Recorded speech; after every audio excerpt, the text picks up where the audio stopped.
नमस्कार, मैं रवीश कुमार। आज किसी को फोमो तो नहीं हुआ। फोमो का मतलब होता है फियर ऑफ मिसिंग आउट। मतलब आपको लग रहा है कि पार्टी चल रही है, लोग हंस बोल रहे हैं और कोई आपकी तरफ नहीं देख रहा है। आपको लगता होगा कि सभी आपको इग्नोर मार रहे हैं। आज योग वालों को कहीं ऐसा तो नहीं लगा कि चैनलों पर उन्हें कम जगह मिली, या टीका वालों को लगा कि योग वालों को ज्यादा मिल गई, उन्हें कम मिली, या उन दोनों की जगह नेताओं को ज्यादा मिल गई। आपने सुना तो होगा कि मैं तुम्हारे आगे हाथ पैर जोड़ता हूँ, पर आज आप अपने ही हाथ से अपने पैरों को जोड़ने वाले हैं इसको करते समय, लेकिन सुगमता से करेंगे। सांस भरते हुए हाथों को ऊपर उठाना। संयुक्त राष्ट्र ने 11 दिसंबर 2014 को ऐलान किया कि 21 जून को पूरी दुनिया में योग दिवस मनाया जाएगा। 6 साल तो अकेला ही मना, लेकिन इस बार भारत में योग दिवस का एक कॉम्बो वेरिएंट लॉन्च हो गया, योग प्लस टीका। चैनलों के स्क्रीन पर योग और इंजेक्शन के दृश्य एक दूसरे को धकियाकर अपनी जगह बनाते रहे। पहले आज के दिन नेताओं के साथ साथ एक या दो ही योग गुरु छाए रहते थे। लगता था कि इन योग गुरु के अलावा कोई दूसरा नहीं है। लेकिन आज एक या दो योग गुरु को भी टीका के विशेषज्ञों के साथ अपनी जगह साझा करनी पड़ रही थी। आपको कोविड-19 का टीका लग रहा है जी? जिन लोगों ने पैसे देकर टीका लगाए हैं, उन्हें मुफ्त टीका अभियान के दिन फोमो हो गया होगा कि सब फ्री में लगा रहे हैं और उनके पैसे कट गए। योग गुरु ने टीका पर भाषण दिया तो टीका गुरु ने योग पर। 4, 5 डबल वैक्सीनेशन की डोज और इधर योग आयुर्वेद की डबल डोज, जब ये दोनों साथ लगेगी तो ऐसा सुरक्षा चक्र तैयार होगा जिसको कोई वेध न पाएगा, कोरोना कुछ नहीं बिगाड़ पाएगा। वो ब्रह्मास्त्र आपके भीतर तैयार हो जाएगा कि आप सभी लाइफस्टाइल डिजीज, जेनेटिक डिजीज और सभी बहुत प्रकार की जो इनक्योरेबल डिजीज है, अलग अलग प्रकार से लोग सफर कर रहे हैं, वो सब अपने आप को प्रोटेक्ट कर पाएंगे। हम सब अब तक जान गए हैं कि योग एक प्रकार से वैज्ञानिक पद्धति है और ये हमारे तन को, मन को, आत्मा को सबको तृप्तित करती है। इसलिए इसको अपने जीवन का अभिन्न अंग बनाइए।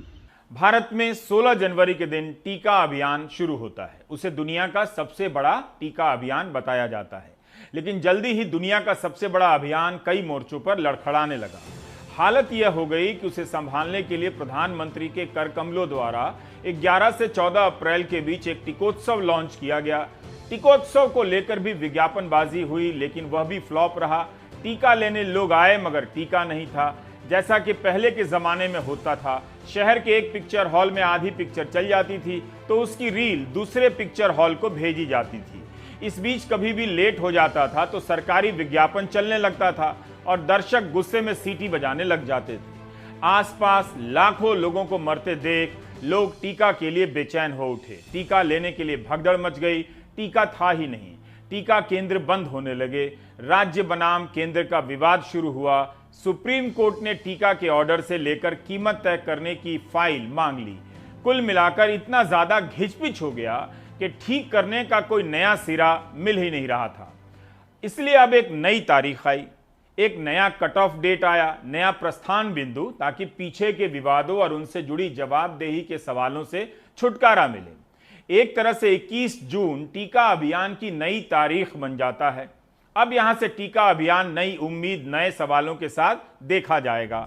मैं इसे चांद तारा रणनीति कहता हूं। पहले चांद दिखाओ, कोई कहे कि चांद तो दिख नहीं रहा तो उसे तारे दिखाओ, फिर जब कहे कि तारे नहीं दिख रहे तो उसे चांद दिखाओ, जब कहे कि चांद दिखाना तारा तो उसे आसमान दिखाओ। इसी में उलझाए रखो।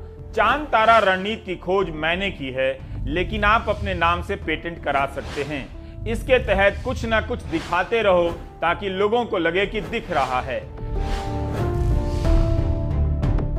पहले की रणनीति जो उलझ गई थी, उसके लिए राज्यों पर दोष डालकर एक सही नीति का ऐलान किया गया, जो पहले दिन से ही होनी चाहिए थी। अपनी ही गलती ठीक करने का महोत्सव मन सकता है। यह काफी प्रेरक बात है। आरंभ से ही पूरी दुनिया में टीका अभियान मुफ्त चल रहा है।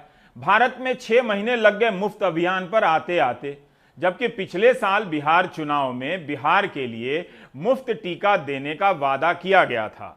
तब भी कांग्रेस ने सवाल किया था कि पूरे देश को टीका मुफ्त मिले। टीका अभियान में हुई देरी का नतीजा आपने मार्च और अप्रैल के महीने में देखा है। कितने लाख लोग मर गए। आज आप जो यह दृश्य देख रहे हैं, यह लेट एंट्री के जश्न का दृश्य है।